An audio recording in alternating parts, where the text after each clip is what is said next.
The first word my daughter said in 3 years, Vera told me later, was mine, and she said it to a stranger's soup before she ever said it to her own mother. I didn't know that yet on the morning this started. I only knew that the tray in my hands was shaking, and that if I dropped it, I would lose the only job that had let me keep the lights on in April. My name is Iris Calloway. I was 29 years old, an omega with flour permanently ground into the creases of my knuckles, and I was 3 minutes from being fired for the second time that year. The Windhurst Gala Ballroom smelled like candle wax and old money, 600 canaps deep into a night I'd been hired to save, not ruin. I'd taken the job through a catering agency that paid me half what I was worth and blamed me for everything the other half didn't cover. Behind me, in the kitchen tent, the head caterer was screaming about a missing garnish. In front of me, at table 4, a silver-haired man in a tuxedo was 2 bites from a crab canap his allergy card, laminated and clipped to his seat, said would kill him. I smelled it before I understood what I was smelling. Almonds, not garnish almonds, hidden almonds, ground fine and folded into a sauce meant to taste like nothing but butter and lemon. My mother used to say I tasted the world instead of just eating it. She meant it as a worry. That night, it was the only useful thing about me. "Sir," my voice came out steadier than I felt. "Please don't eat that." He looked at me the way rich men look at catering staff who speak without being spoken to, like a chair had commented on the weather. I took the plate from his hand before he could argue, and that was the moment 3 things happened at once. The allergy captain from the agency saw me touch a guest's food without permission. A woman in charcoal silk, seated 2 tables over, turned her head like she'd heard a gunshot, and somewhere behind me, a small voice that hadn't worked in 3 years almost, made a sound. I didn't know about the almost. Not then. What I knew was that within 4 minutes, I was standing outside the ballroom's service door with my agency badge in my hand, and my supervisor's spit, flecked voice in my ear telling me I was done, finished, blacklisted, for daring to snatch a plate off a client's table in front of donors. I told him about the almonds. He told me nobody paid $2,000 a plate to hear a server accuse the kitchen of murder. I told him to check the sauce. He told me to check my attitude, and then he told me to leave. I was still standing in the alley behind the Windhurst, coat collar up against a wind that smelled like rain and diesel, when the woman in charcoal silk found me. Later, I would learn to read that stillness in her the way other people read weather. That night, I only knew she moved like nothing in the world had ever dared to be late for her. "You're the one who took the plate," she said. "I'm the one who got fired for it." There were almonds in the Beurre Blanc, not a question, a verdict. There were. I was too tired and too broke to be careful with my mouth. Somebody in that kitchen either can't read a recipe or didn't want to. She studied me for a long moment, head tilted, and I caught it then, the scent under the rain. Vetiver and struck flint, cold and precise, like a match about to be lit and holding itself back out of sheer will. It should have frightened me. Instead, something in my chest, some door I kept nailed shut on purpose, creaked half an inch open. "Vera Thorncastle," she said, and held out a card instead of a hand, because alphas who run empires learn early not to touch what they haven't been offered. I own the hotel this gala rented its ballroom from.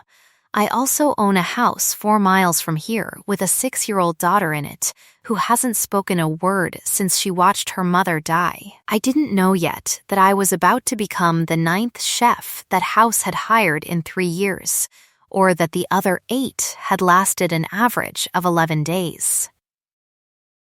I only knew that this woman, who the papers called the Widow of Thorncastle in a tone that made the words sound like a threat, was looking at me like I was the answer to a question she'd stopped asking out loud a long time ago.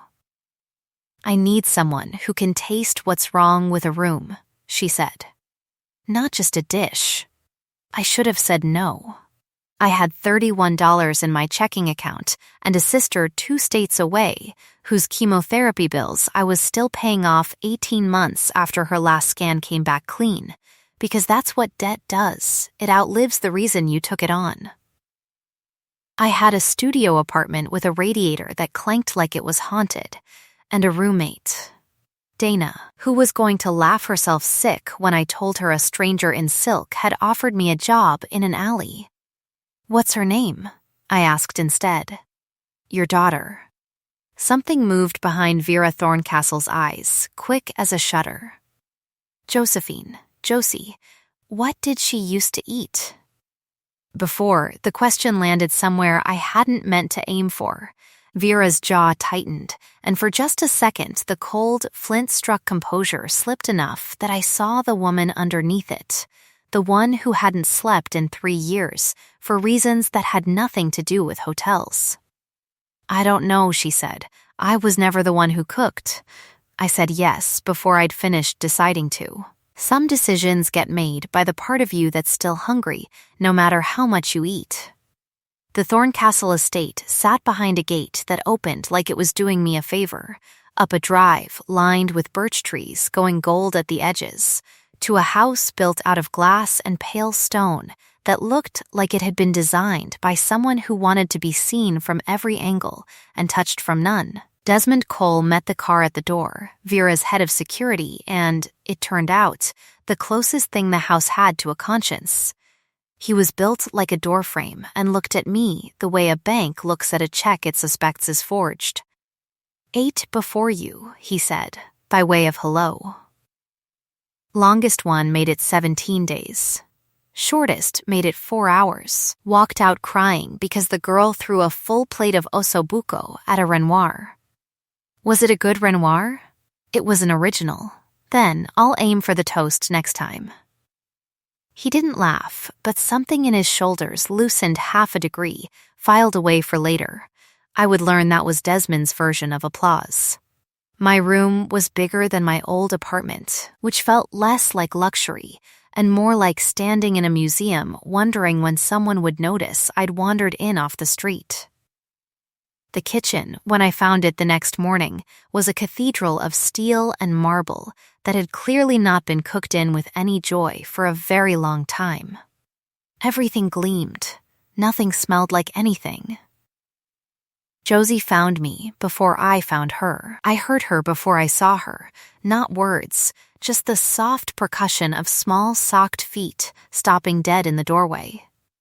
She was 6, dark-haired, dressed like a tiny diplomat in a cardigan someone had clearly ironed, and she was holding a stuffed rabbit with one ear chewed down to the stuffing. She looked at me the way her mother had looked at me in the alley, assessing, unblinking, already 3 steps ahead. "Hi," I said. "I'm Iris. I'm going to be doing the cooking around here, if that's all right with you." She didn't answer. Of course she didn't. But she didn't leave, either, and she watched me crack 4 eggs into a bowl with a focus I recognized, because it was the exact same focus I brought to everything that scared me. She held up the rabbit, Butterscotch. I would learn its name was, 3 weeks later, spelled out in careful crayon letters on a piece of paper slid under my door. That first morning, though, all I got was Josie watching me cook eggs nobody had asked for, in a kitchen that hadn't held a real meal in longer than I wanted to think about, in a house that smelled. Underneath the polish and the flowers the staff replaced every 3 days, like nothing at all. I decided, cracking my 5th egg because the first 4 had gone straight into the trash out of nerves, that I was going to fix that. I had no idea yet what it was going to cost or what it was going to give me back.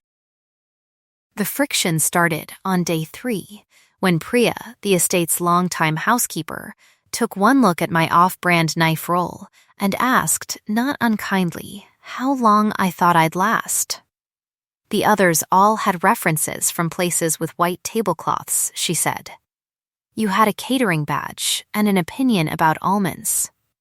The almonds were correct. They usually are, Priya said, and there was something almost like approval buried in it. The wealth gap announced itself in textures, the way wealth always does when you're the one paying attention. The thread count of the sheets I'd been given, absurd for staff quarters.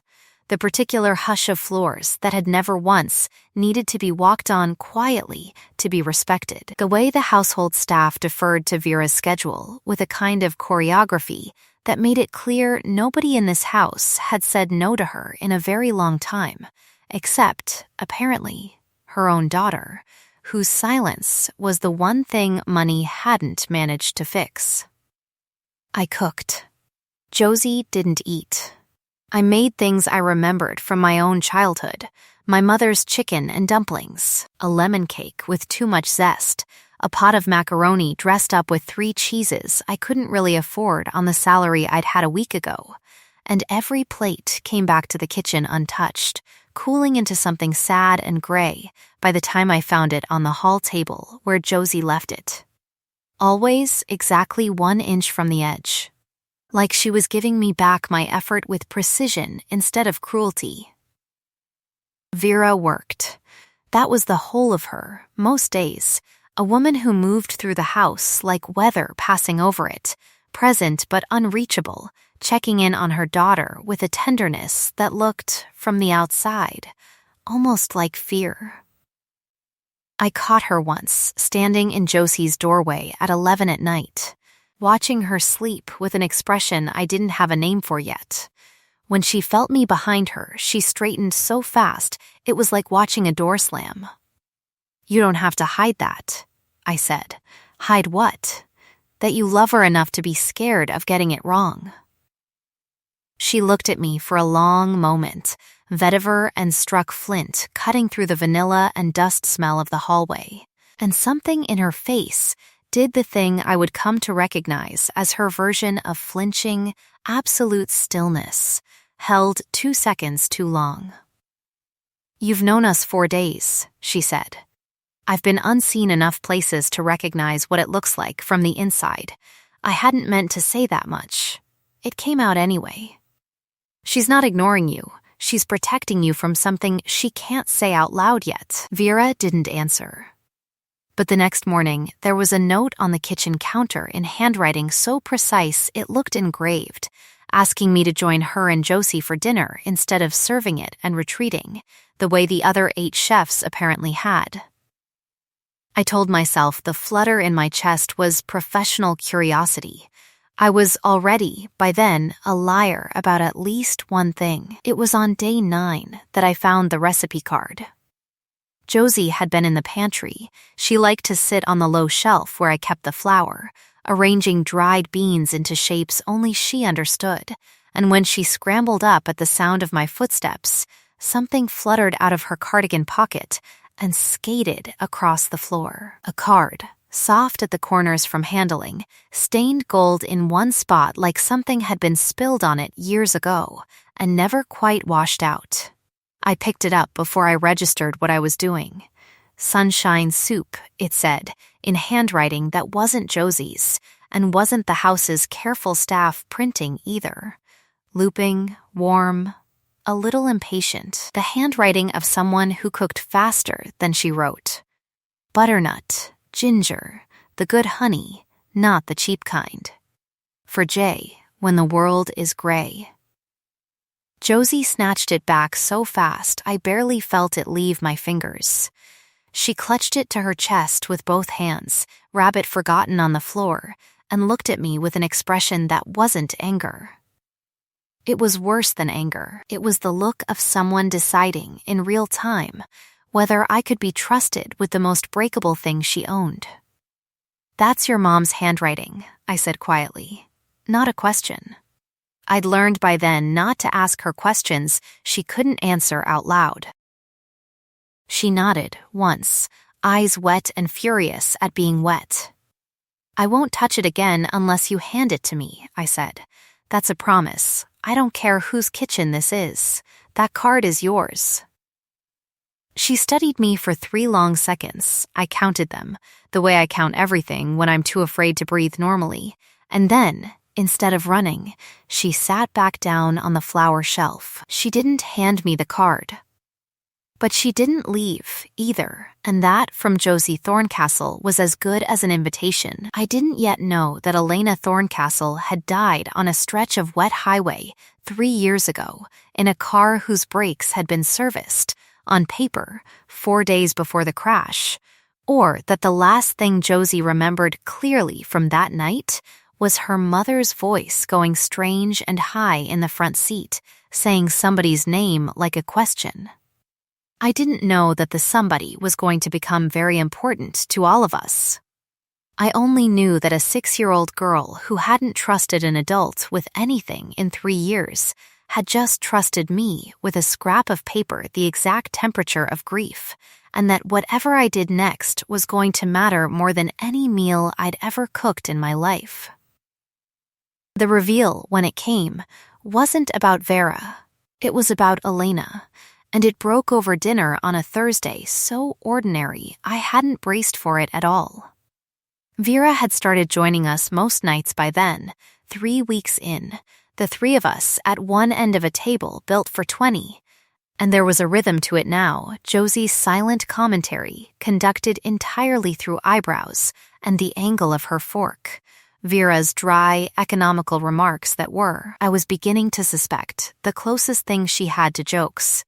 That night I'd made short ribs, and Vera set down her water glass with more care than the motion required, which I'd learned by then was the sound of her about to say something she didn't want to. Elena used to make something with butternut squash, she said. Every year, the first cold week of October, she called it sunshine soup because she said Josie's whole face changed color when she ate it. A pause, precise as a scalpel. I never learned the recipe.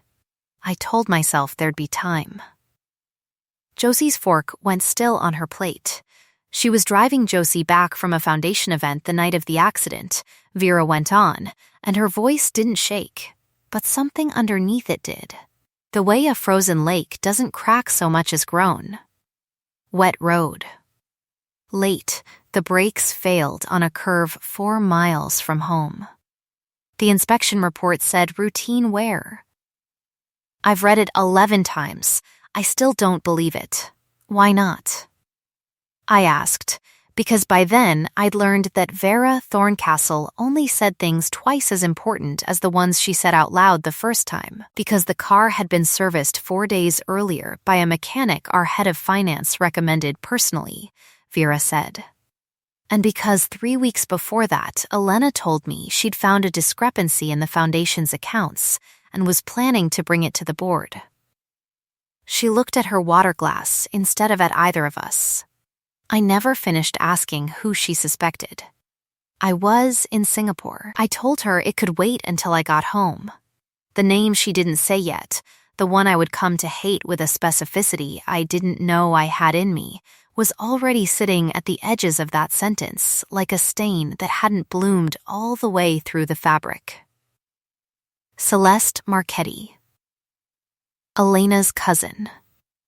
The foundation's chief financial officer, a woman I had, at that point, met exactly once, at the gala, in charcoal to match Vera's, smiling at me over a canap tray like she was memorizing my face for later use.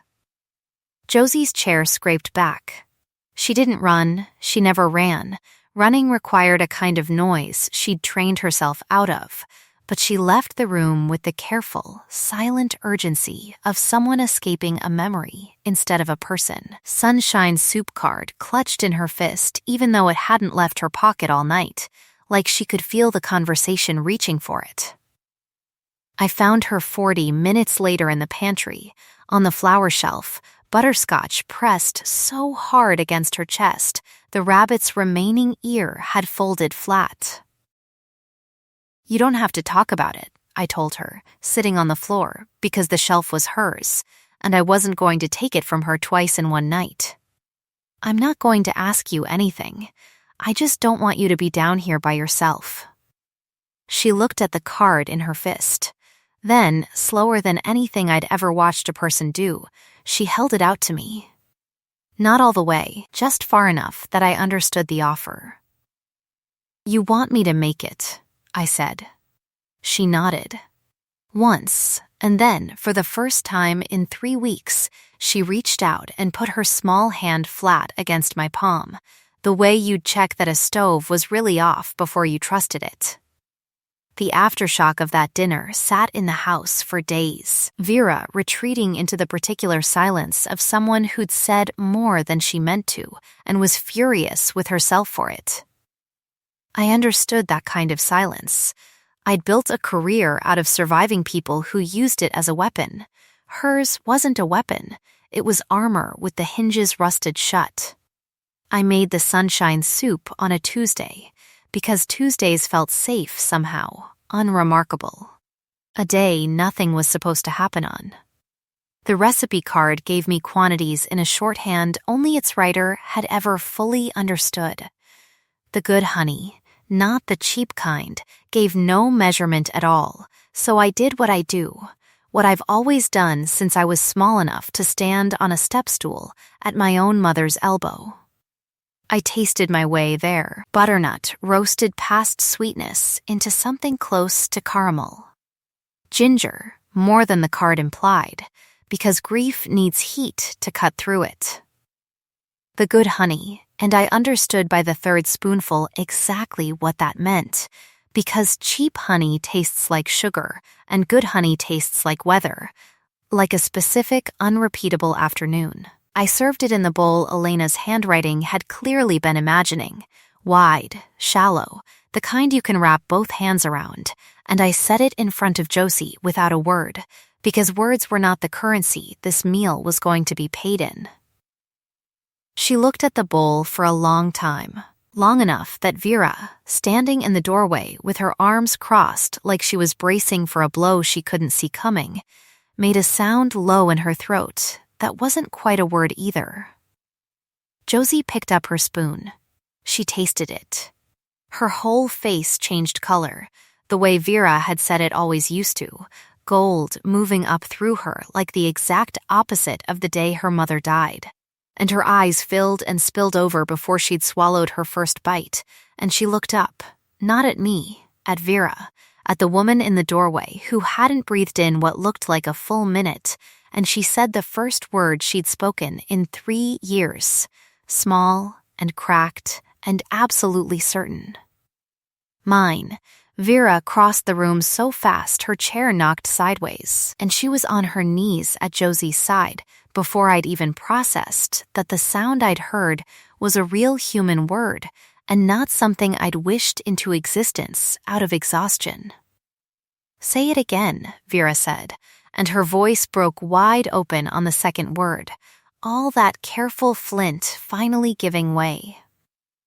"Baby, say it again. I need to hear it again." "Mine," Josie said, quieter, and put her small hand flat on the rim of the bowl, like she was staking a claim on it, on the soup, on the memory, on all of it at once.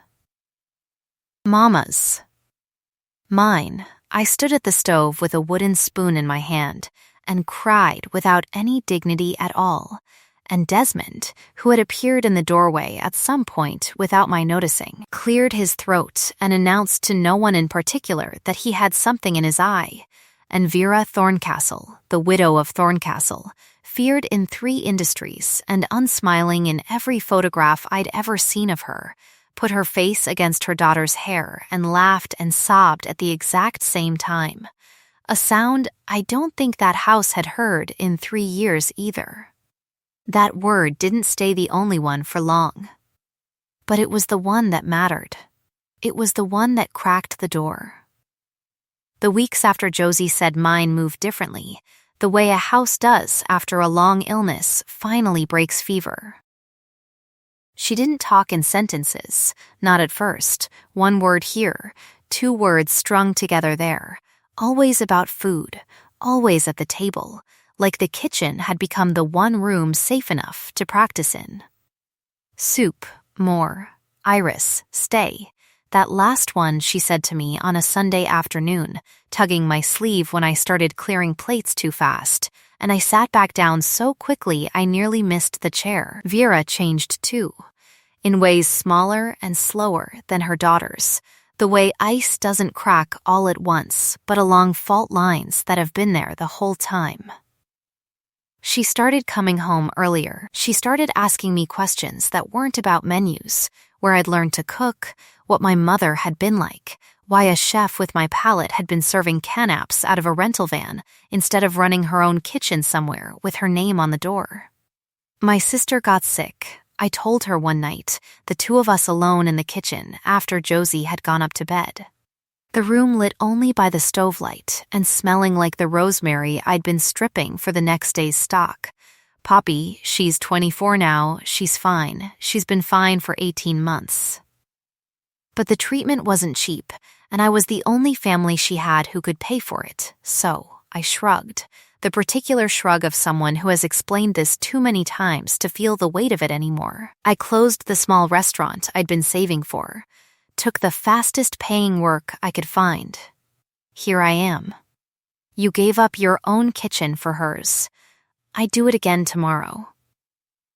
Vera was quiet for a moment, turning her water glass in slow circles on the counter. Alana used to say that love that keeps a ledger isn't love. It's a transaction wearing love's coat. A pause. I didn't understand what she meant until I watched you not even blink, telling me you gave up everything for your sister. What did you give up? I asked, before I could decide it was too forward a question.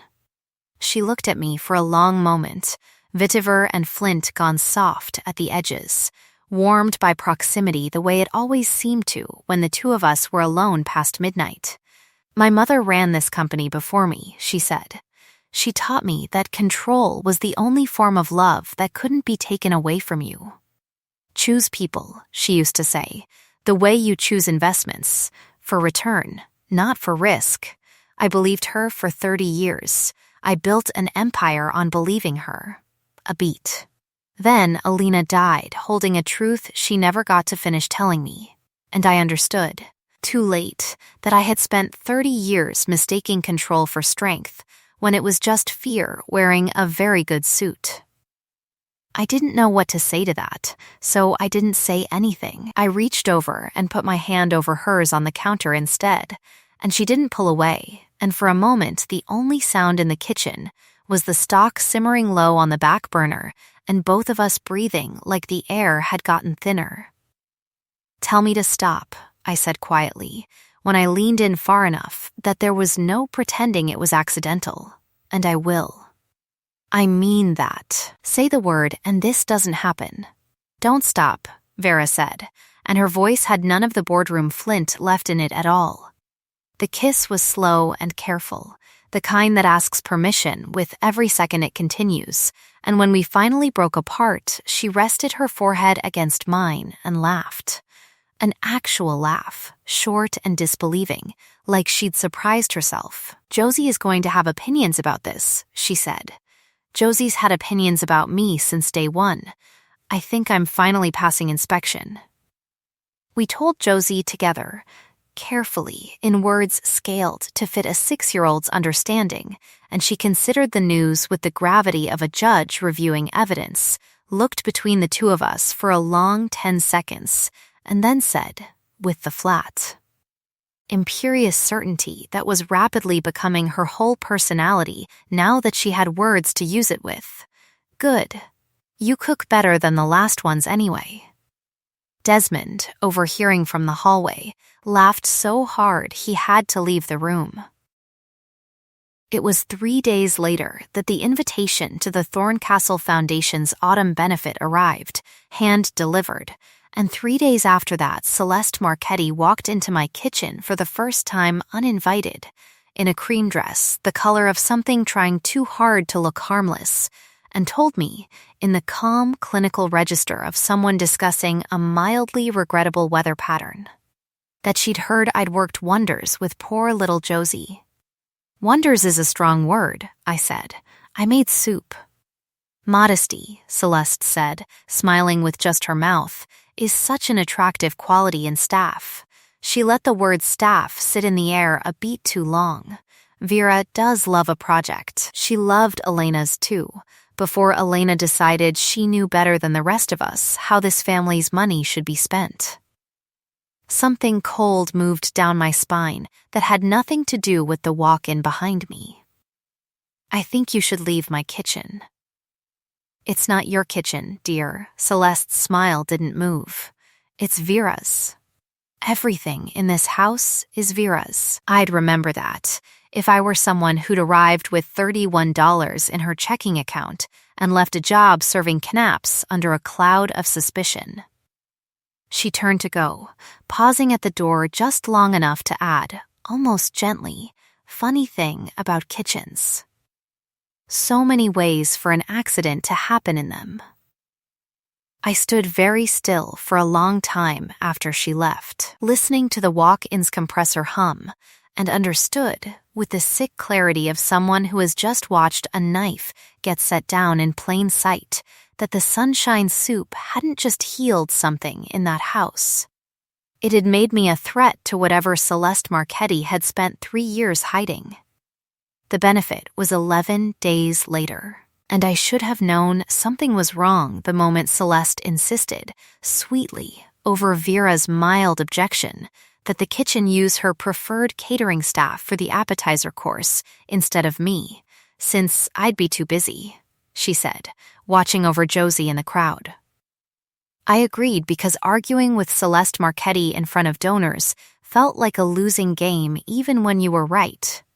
And because Josie, newly verbal and newly brave, had asked to come to her first public event in 3 years, and somebody needed to be close enough to catch her if the noise and the crowd became too much. It became too much in a different way than anyone expected. 40 minutes into the reception, a boy near our table, 9, maybe 10, the son of a board member, bit into a canap and began, within seconds, to wheeze. Peanut, not almond this time, peanut, a no allergy card on his seat because his mother swore, voice climbing toward panic, that he'd never had a reaction to anything in his life. Someone shouted for an EpiPen.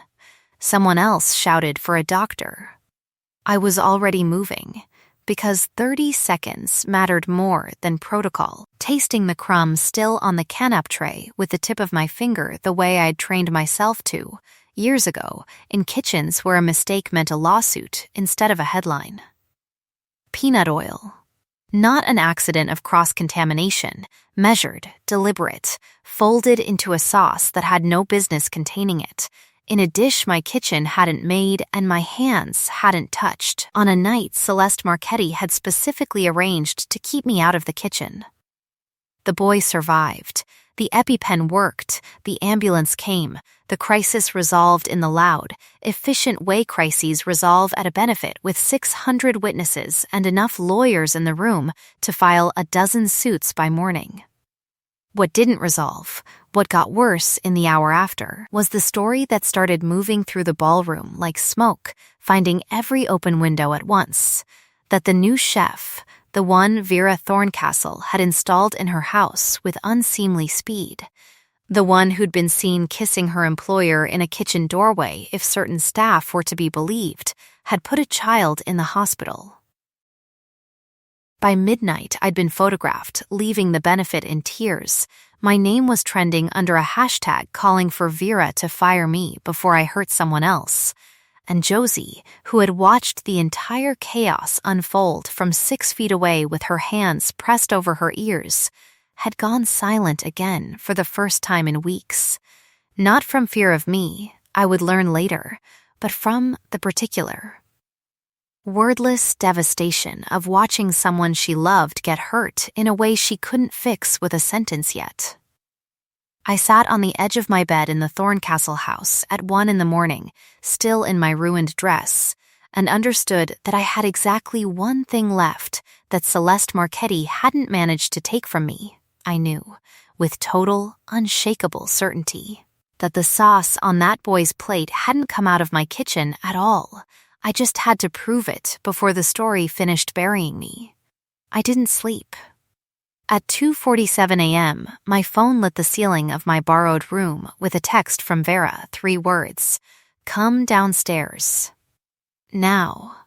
And I found her in the kitchen already, still in her benefit dress, with the sleeves pushed up, going through the night's catering invoices with the flat, terrible focus of someone who had decided, sometime in the last 2 hours, to burn her own family's foundation down rather than let it stand on a lie.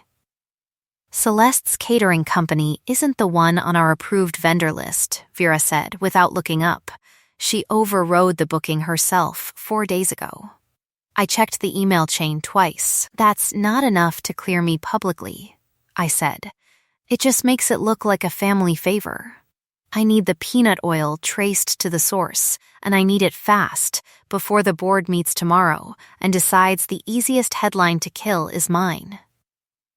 It was Desmond, arriving with 2 cups of coffee he set down without a word, who cracked the next piece open. He'd pulled the service elevator logs out of habit, the way security men do when they can't sleep either, and found that Celeste's assistant had signed for a case of specialty peanut oil delivered to the venue's kitchen 2 days before the event, under a supplier name that didn't match anything the caterers used.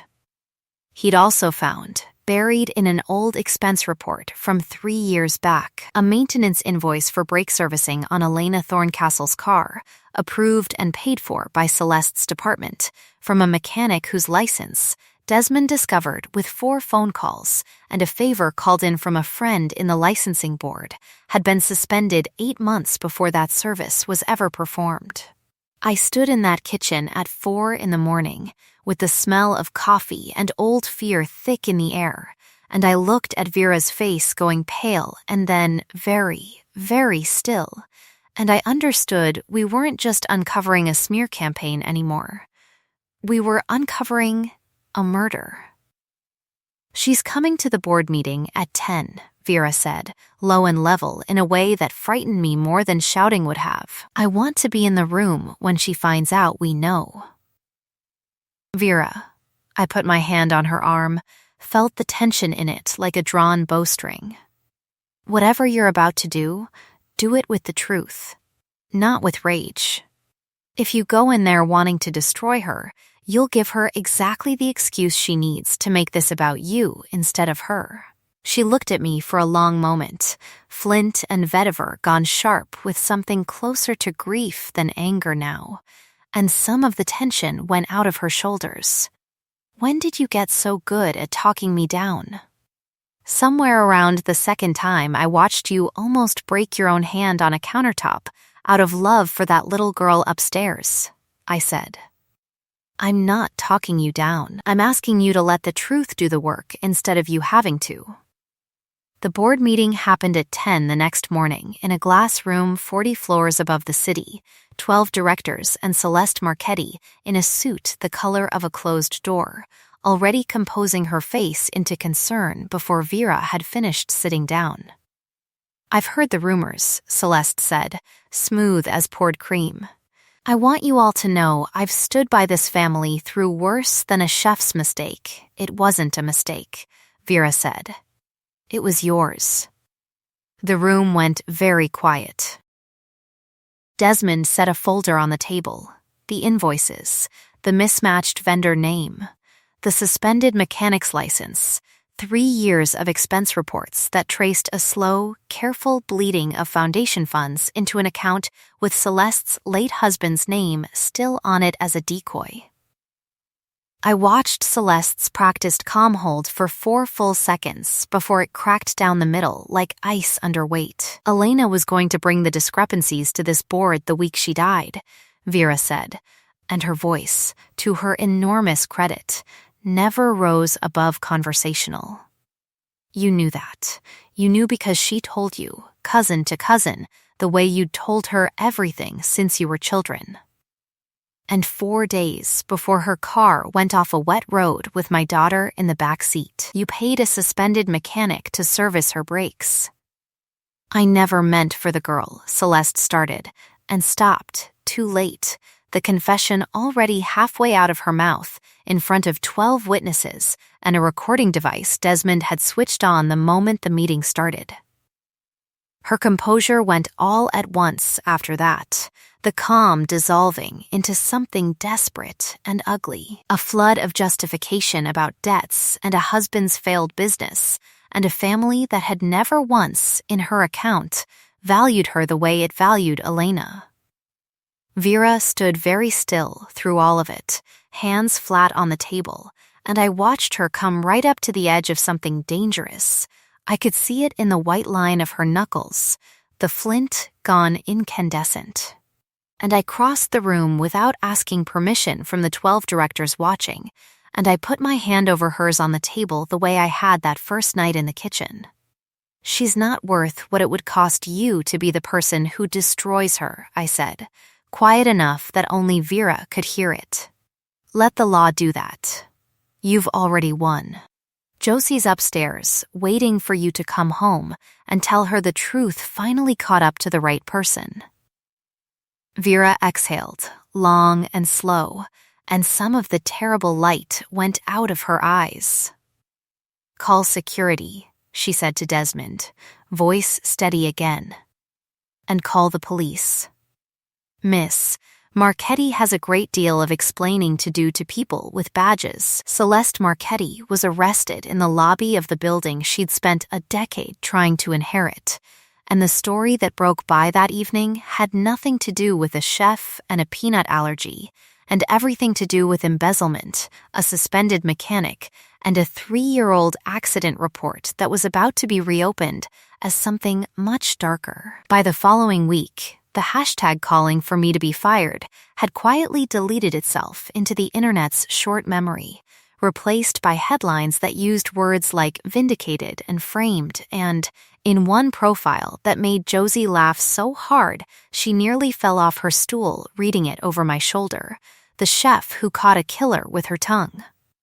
The foundation held a second benefit a month later, smaller, quieter, no press releases, no catering company but mine, and I stood at the front of that same ballroom in a chef's coat Vera had commissioned with my name, embroidered over the heart in gold thread, a gift so specific and so unnecessary and so exactly right that I'd had to excuse myself to the pantry to cry the first time I saw it, hanging in my closet.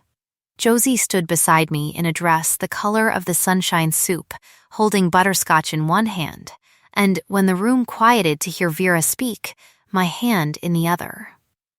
Vera didn't give a speech about the foundation's finances, though the new auditor's report was distributed in every guest's welcome packet. She talked instead about a promise she'd made herself the week her wife died, that she would never again mistake control for love, and how a stranger with $31 and an unbearable amount of honesty had walked into her house and taught her daughter to speak again, and taught her, at 38 years old, that being seen wasn't a weakness she needed armor against. I asked her once what she gave up to save her sister, Vera said, looking straight at me across the room, and she looked at me like the question didn't make sense, because to her, love was never a ledger. It was just what you did. A pause, and I watched 300 people go still around us. "Iris, I'm not asking you to stop anything tonight. I'm asking you, in front of everyone who ever doubted either of us, if you'll let me claim you the way I should have asked to the very first night I smelled rain and butter and lemon on your coat and knew I was in trouble." The claiming happened 3 weeks later, quiet and deliberate, in the greenhouse Vera had built onto the back of the house that spring, without telling me why, full. I discovered the morning she led me out there blindfolded, of lilac bushes, because I'd mentioned once, in passing, months earlier, that my mother's garden had smelled like lilac and I hadn't planted any of my own since she died. Vera remembered. Vera, I was learning, remembered everything I'd ever said to her, even the things I hadn't realized were worth keeping. "Tell me if you want to stop," she said. Low, her mouth at my scent gland, her whole body gone still, with the particular restraint of an alpha who would rather die than take before she was given. Any part of this? Say the word. Don't stop, I said, the same 2 words Josie had used to name a bowl of soup as her mother's, the same 2 words that had become, without either of us planning it, the truest sentence in our whole house. I'm asking you to claim me. I've spent my whole life being the person nobody thought to look for twice. I don't want to be invisible in this family. I want to be yours. The bite, when it came, was gentle and certain, and lit up every nerve I owned like a struck match, and I felt something settle into place in my chest that I hadn't known was missing, until it wasn't anymore. A bond, warm and low and constant, carrying Vera's steadiness into me the way scent carries a room.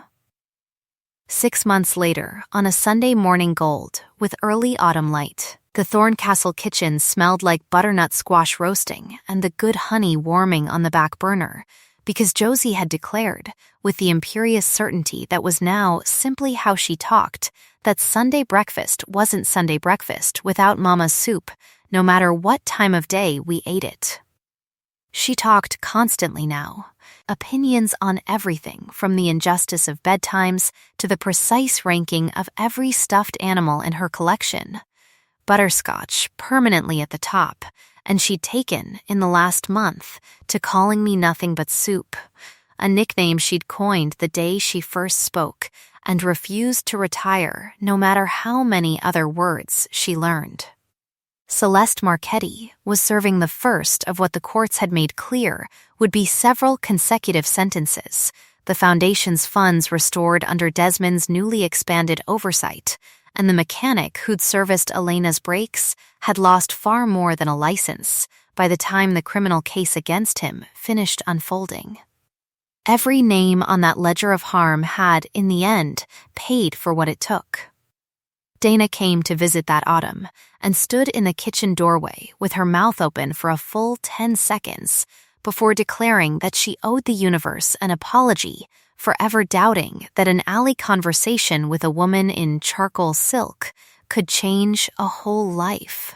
Priya had stopped asking how long I thought I'd last and started asking, instead, what she should plant in the kitchen garden come spring. Vera proposed on a Tuesday, unremarkable on purpose, kneeling on the same pantry floor where Josie had once handed me her mother's recipe card, a small box in her palm, and Josie standing behind her, clutching butterscotch and grinning like she'd planned the whole thing herself, which, it turned out, she largely had.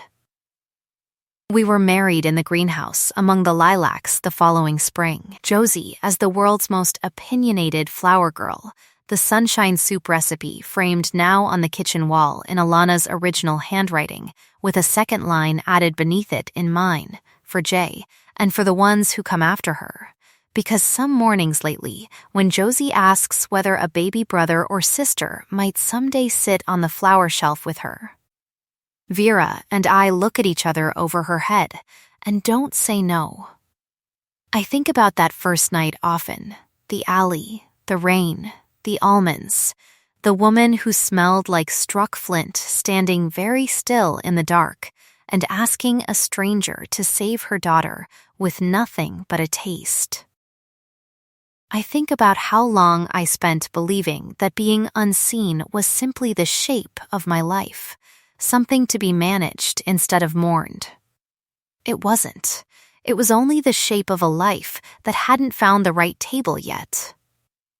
Some people are chosen for their beauty, and some for their blood, and some, if they're lucky and stubborn, and willing to taste the world instead of just surviving it, are chosen because someone finally noticed exactly how much love they'd been quietly cooking into everything they touched. I was the second kind of invisible, and then I wasn't invisible at all. The end.